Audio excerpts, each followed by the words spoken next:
સૃષ્ટિના સર્જનારને કોટી કોટી વંદન. કાંડાના ફ્રેક્ચર પછીની ફિઝિયોથેરાપી કસરત જોવાની છે, જે lower abdominal radius conservative treated છે, નોન સર્જિકલ ઓપરેશન વગર. માસી કાંડામાંથી હાથને આમ ઊંચો લેવાનો છે કર ઉપર, જેટલો થાય એટલો. આ ભાગ નીચે રાખજો, કોણી નીચે અડેલી રહેવી જોઈએ, આ ભાગે નીચે અડેલો રહેવો જોઈએ. કાંડાથી નીચેનો હાથ જ ઊંચો કરવાનો છે. રોકી રાખો તમને જ્યાં સુધી તમે લઈ શકો ત્યાં સુધી. પછી તમને એમ લાગે હવે નથી જતો, એટલે જમણો હાથ તમારો અહીંયા લાવો હથેળીએ. જમણા હાથની મદદથી હાથને થોડોક વધારે કોશિશ કરો આગળ. એ દરમિયાન આ ભાગ ઊંચો ન થવો જોઈએ, કોણીનો ભાગ ઊંચો ન થવો જોઈએ. એટલે આપણે જે કાંડાની પર્ટિક્યુલર એક્સરસાઇઝ કરીએ છીએ ચોક્કસ એ સ્નાયુનું જ કામ થશે. 4-5 સેકન્ડ અંદાજે રોકી રાખો, પછી નીચે લઈ લ્યો. હવે હાથ મૂકી દો જમણો હાથમાંથી. હવે નીચે નમાવો, કાંડાથી નીચે નમાવો. આંગળીઓ છે ખુરશી સુધી અડે તો અડાડો. એમાં આ કોણી ઊંચી ન થવી જોઈએ. એવું તમે એક સાથે 5 વાર 10 વાર દર 2-3 કલાકે કરી શકશો. બીજી કસરતમાંથી જેમાં આ રીતે આ જ પોઝિશનમાં હાથ રાખીને હાથને ફેરવો, આમ હથેળી છત તરફ આવે એમ ફેરવો. અહીંયા સુધી લેવાની છે, બરાબર છે? કે આપણી હથેળી છે ને છત તરફ દેખાવી જોઈએ ત્યાં સુધી. પૂરેપૂરો ન આવે તો પછી બીજા હાથનો ઉપયોગ કરી શકશો. હવે હાથ પાછો લઈ જાઓ અંદર, ફેરવો હમણાં જે કરાવી હતી જ, બરાબર છે? હવે આમ રાખો થોડીક વાર અને બીજા હાથથી આ ભાગને થોડોક નીચે દબાવો, થોડોક ઊંચો રહે છે. બસ જે એંગલે હાથ અટકે ત્યાં જ આપણે ટેકો કરવાનો. પૂરેપૂરું શરૂઆતમાં ટેકો કરવાની જરૂર નથી. બસ પછી મૂકી દો. પછી તમને એવું લાગે 2-3 દિવસ પછી કે મારો હાથ પૂરેપૂરો ઉપર આવે છે, તો પછી તમે બીજો હાથ ન અડાડતા, બરાબર છે? આ રીતે તમે 5-10 વાર કરી શકશો. પછી આ જ સ્થિતિમાં ત્રીજી કસરત, હાથને જેમ છે એમ જ રાખીને આમ નીચે નમાવો કાંડામાંથી. એમાં કોણી ઊંચી ન થવી જોઈએ. ખેંચાય એવું લાગશે, દુખાવો થશે, પણ જેટલી આપણે વધુમાં વધુ કોશિશ કરશું એટલું કાંઈ નુકસાન નહીં થાય. તમને ખેંચાય અને દુખાવો એવું જ ફીલ થશે અંદર. પછી ઉપર લેજો માસી, આ ભાગ નીચે રાખી, કોણી નીચે અડેલી, સરસ કરો ઉપર. 4-5 સેકન્ડ દરેક વખતે રોકી રાખજો. રિપીટેશન થાય એટલા, કેટલી વાર કરો એ જરૂરી નથી, પણ જેટલી વાર કરો એટલી વાર ચોક્કસ અને યોગ્ય પેટર્નમાં થવી જોઈએ, તો તમને રિઝલ્ટ પરિણામ સારું મળશે. બીજી હાથ આમ પાછો લઈ લ્યો, રિટર્ન, બરાબર છે? હવે બંને હાથને વંદન કરતા હોય એમ હાથ રાખો, હાથ જોડો. હવે એકબીજા સાથે દબાવો.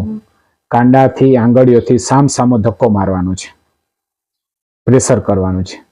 એ તમારી અનુકૂળતા, તમે જેટલું સહન કરી શકશો એટલું આરામથી કરજો. નુકસાન નહીં થાય, પણ કદાચ થોડુંક દુખે, ખેંચાય એવું લાગશે.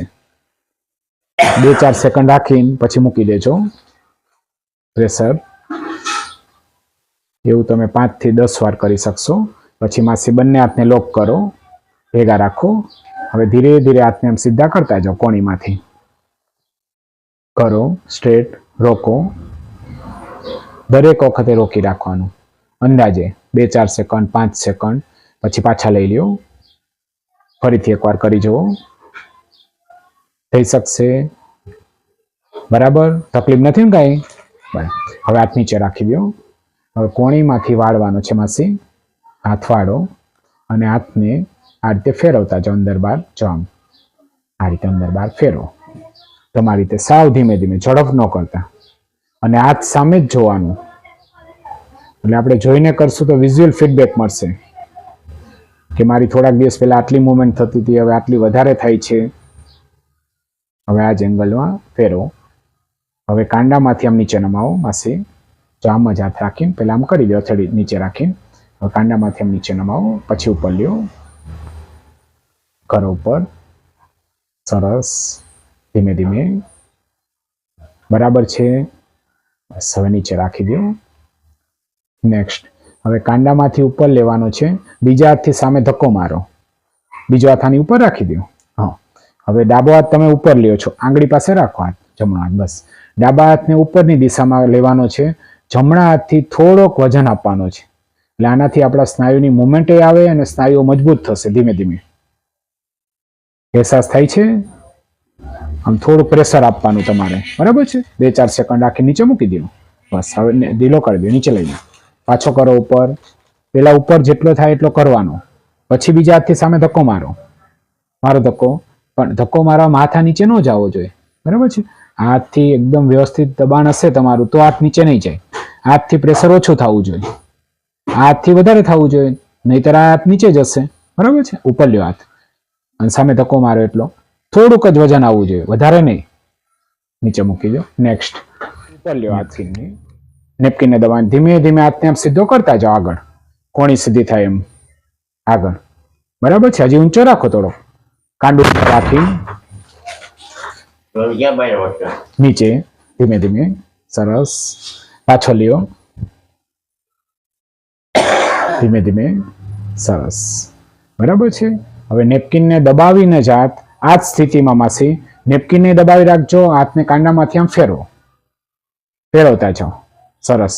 નેપકિન દબાવો, પાછો લ્યો. બરાબર છે. ધીરે ધીરે એ રીતે તમે 5 થી 10 વાર જેટલી થાય એટલી, પણ વારંવાર કરવાની. દિવસમાં દર 2-3 કલાકે વારંવાર કરી શકશો, 5-10 વાર જેટલી થાય એટલી. પછી રિલેક્સ.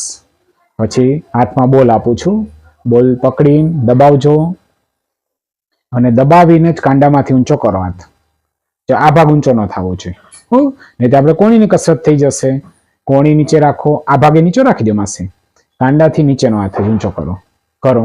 હવે બોલ દબાવો, દડો રાખ્યો છે હથેળીમાં, દબાવતી વખતે હાથ આમ ઊંચો જ રહેવો જોઈએ. દબાવી રાખો, દબાવીને ટાઈટ પકડજો. સરસ. છોડો. હવે પછી ફરીથી એકવાર કાંડો આમ ઉપર રાખીને બોલ દબાવી રાખો માસી. સરસ. દબાવી રાખો. ખેંચાય એવું લાગે છે? બરાબર.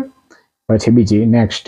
હવે બોલને પકડીને દબાવજો અને હાથને આમ ફેરવતા જાઓ માસી. ફેરવો. સરસ. દબાવો, બોલ દબાવી રાખો, ફેરવીને બોલ દબાવો. એટલે સ્ટ્રેન્થનિંગ માટે કે આપણા સ્નાયુ વધારે મજબૂત થાય. પછી તરત આમ નહીં લઈ લેવાનો, થોડીક વાર રાખવાનો. ફેરવો. જો દબાવો બોલ, 4-5 સેકન્ડ રાખો. પછી ધીમે ધીમે અંદર લેવાનો, સાવ ધીમી ગતિએ કરવાનો. જેટલું ધીમે ધીમે કરશો એટલું વધારે તમને કંટ્રોલ આવશે. બરાબર છે. નેક્સ્ટ. બંને હાથને સીધા કરો સામે. આ બંને હાથની કમ્પેરિઝન સરખામણી માટે કે બંને હાથ કાંડામાંથી આમ ઊંચા કરો. કેટલા થાય છે? જો આમ કાંડામાંથી, જો આમ હાથે ઊંચો કરો, સીધી રાખો કોણી. હાથે ઊંચો કરો, આમ સીધો રાખો. કોણીમાંથી હાથ વળવાનો જ, આમ સીધા કરી દો માસી. કોણીમાંથી પછી આમ નીચે નમાવો. નમાવો નીચે, નીચે નમાવો. ઓછો નમે છે. બરાબર. પાછો ઉપર લેજો માસી. બસ. એકવાર નીચે મૂકી દો. નીચે લઈ લો હાથ, બંને હાથ નીચે મૂકી દો. સરસ. પાછા આમ કરો. હવે હથેળી સામે આવે એમ. હવે આમ નીચે નમાવો કાંડામાંથી. બરાબર. પાછા ઉપર લ્યો, સાવ ધીરે ધીરે. સરસ. એટલે આ વિડીયોમાં આપણે કાંડાના ફ્રેક્ચર પછી જે કાંડું જકડાઈ જાય છે એની કસરત વિશે વાત કરી. આ વિડીયો સાંભળવા જોવા માટે ખૂબ ખૂબ ધન્યવાદ. જય ભારત, જય હિન્દ.